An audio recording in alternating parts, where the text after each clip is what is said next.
you were really a source for me early on too. That you used to say, "No end in sight."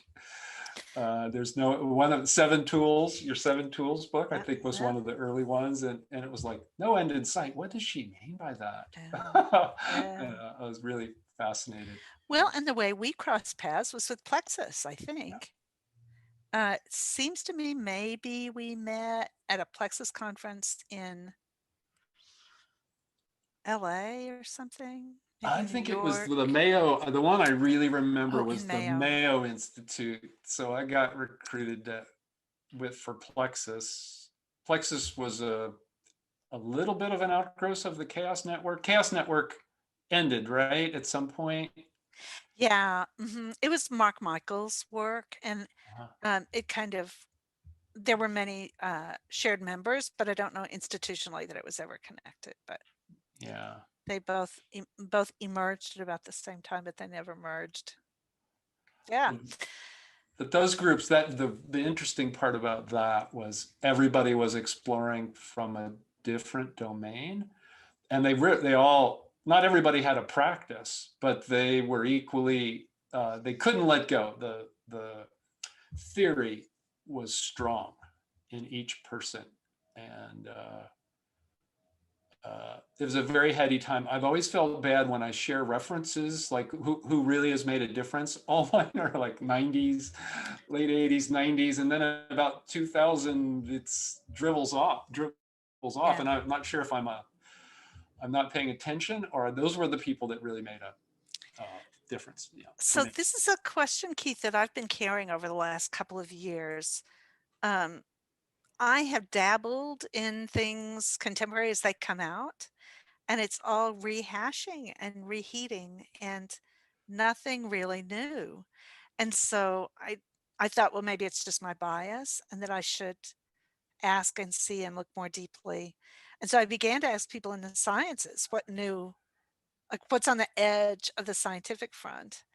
And the people who were there with us early say there's really nothing that has moved the scientific field forward in a meaningful way since the mid 90s, early 90s, that what has happened, and it's not a bad thing, it's just an evolutionary step in the science where there's a point at which the theory comes to a place and the practice becomes dominant. And so building methodologies and building methods and perpetuating the work, applying what people know. And so it's a kind of stabilizing time, not a moving forward Mhm. in theory. But that really has been what's been happening over the last 3 decades is um, application and deepening and grounding practice as opposed to moving it in past that paradigm shift. And I think it's because it's just difficult for people to cross the paradigm in any like perpetual meaningful way. Well, I'm very glad you say that, because I felt like maybe I was being a little lazy in my reading. And what I have read is like, oh, well, okay. And my big question lately that I ask and then start answering, of course, but is sure, it works in practice, because there's some things about the work that immediately show results and get people very excited. But what about theory? And I've been forced into the position of, not forced, but it's strongly encouraged by people to talk more about the scientific basis for it. Um, and it's good. I'm really enjoying it, and I'm looking for new material. And maybe that material is going to come out of our communities. I mean, people are publishing now, but it's more about practice than theory. But uh, I think in this world where we're working most of the time is people trying to do something in their organizations or in their movement. Yeah. There's plenty to be published, plenty to be Yeah. published. Do It's you not remember theory so much, but go ahead. do you remember Regina Beirut? Was that her name? Yeah, but it's not Regina. It's Barut is her first Beirut name. is her first name. Barut, and she did the Iron Butterflies, wrote the Iron Yeah, Butterflies and books. she said once that in terms of the science, that the next wave of learning Mhm. has to come out of human systems, Yeah. because mechanical systems are now not nearly as interesting or rich as human systems, and that the new theory base is going to come from that side of the world, because human systems are so much more open and high dimension and nonlinear than other kinds of natural systems, that that's where the theory is going to come from. And so I agree that our ability to take our practice and reflect on our practice in theoretical ways is an important step, really important step. Her husband is Roger Lewin, so we should look for his next That's right. book I had forgotten because that. Roger's a wonderful writer. Some of his early stuff was way ahead of anyone else, a little deeper, not quite as popular, but quite deep. And the other great writer that maybe we should look to is Tom Petzinger. He went off into biotech. Where did he end up? The last thing I He, knew, he was going to be an entrepreneur. yeah, he entrepreneured his way into some biotech things in where do the three rivers come together? Pittsburgh. And he was running a company and got out. He was a Wall Street Journal, Monica and Celeste. He was a Wall Street Journal article who wrote, it was kind of complexity on the front lines, and it was a business column.